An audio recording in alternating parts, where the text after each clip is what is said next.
Buenos días, profesor. Nuestro grupo está conformado por Carolina Galarza, William Villacreces, Johan Suárez y Steven Quintero.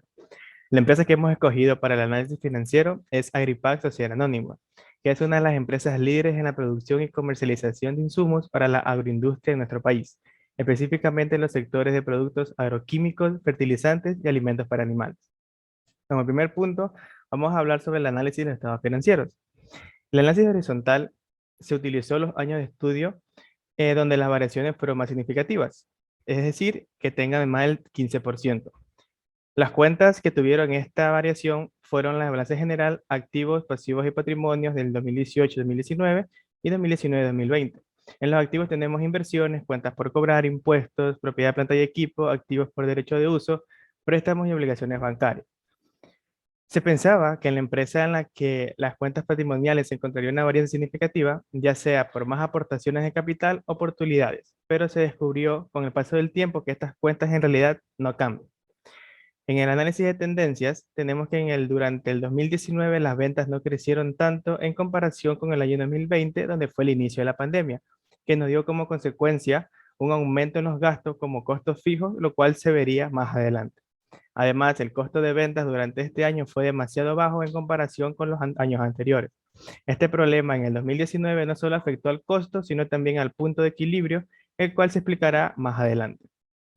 Adicionalmente, la utilidad operativa durante el 2019 fue aproximadamente $18.128.824, siendo la más baja de todos los años en estudio. Y por último, tenemos el análisis vertical, donde tenemos las cuentas más representativas del activo, que es cuentas por cobrar e inventarios. Estas dos cuentas nos van a demostrar el momento de explicar el capital de trabajo neto que la empresa maneja una política relajada. Cabe recalcar que el efectivo no es muy representativo. Además, la empresa se sostiene más por financiamiento externo que con el capital de los accionistas también. Hay más obligaciones de corto plazo que de largo plazo y la empresa puede usar los activos corrientes para cumplir con todos sus pasivos.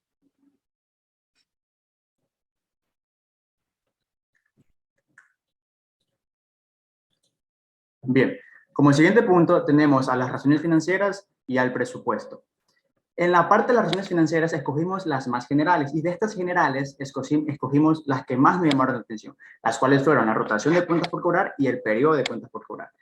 En la rotación de cuentas por cobrar nos dimos cuenta que para cada año de estudio estas razones, en vez de ir aumentando, disminuyen con el pasar del tiempo. Esto también se ve reflejado en su periodo de cuentas por cobrar. Es decir, este periodo, en vez de ir disminuyendo con el tiempo, aumenta, lo que se puede reflejar en sus estados de resultados como un gasto por cuentas incobrables.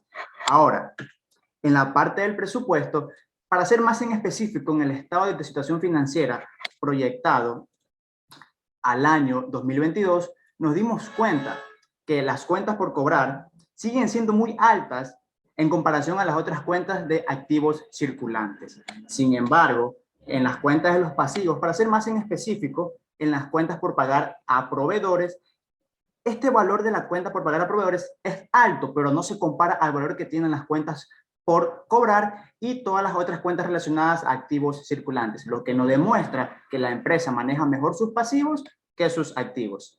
Y por último, tenemos a lo que es el flujo de efectivo. En la parte del flujo de efectivo nos dimos cuenta que la empresa al final del periodo seguirá teniendo un efectivo muy bajo, ya que su saldo final, después de descontar todas las entradas y salidas, seguirá siendo muy cercano al saldo mínimo que la empresa espera obtener al final de un periodo.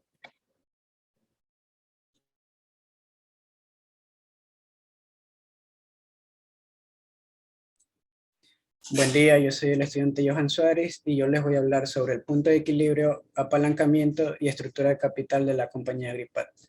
En el punto de equilibrio vemos una considerable disminución entre los años 2019 y 2020 con respecto a los costos variables, lo que es bueno para la compañía porque gasta menos por cada artículo que produce.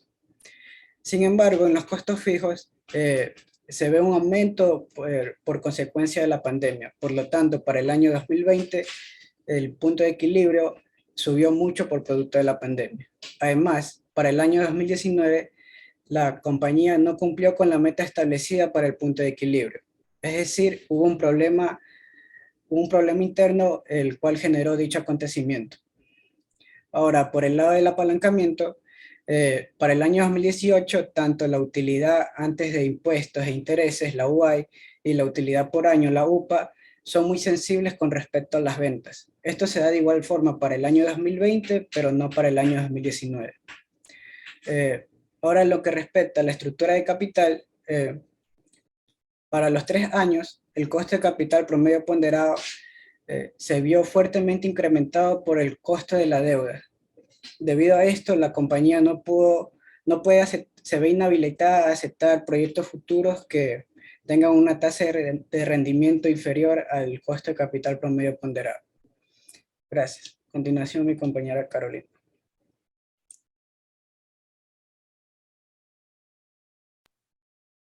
Buenos días, yo soy Carolina Galarza y les voy a presentar el último tema, que es capital de trabajo neto.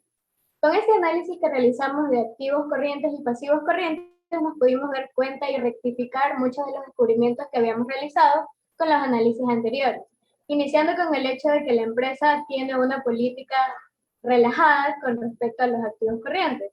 ¿Esto por qué? Porque estos tienen una representación del 60% con respecto al total, mientras que los pasivos tienen un 40%. Luego, analizando el efectivo, vemos que tiene muy baja representación, siendo el efectivo, el dinero como tal, muy bajo, y el banco es lo que más representa dentro de esta cuenta. También tenemos que el efectivo mínimo para las transacciones es alto, y esto se debe a la baja rotación que tiene esta cuenta también. Luego podemos ver que también está afectada por las inversiones y los valores negociables de la empresa, ya que existen muchas inversiones, como por ejemplo la compra de acciones, que no generan flujos de efectivo en el año. O sea, durante el periodo ellos no salen ni entra dinero para la empresa. Luego podemos comprobar en cuentas por cobrar que son bastante elevadas, siendo la cuenta de mayor representación.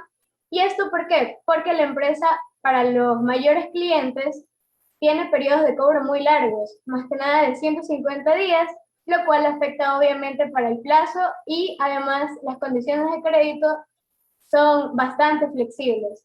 Y también realizando el análisis nos dimos cuenta de que estas no se deberían siquiera aplazar, porque generaría una mayor provisión por cuentas incobrables, y a su vez las cuentas incobrables por sí mismas se van a aumentar.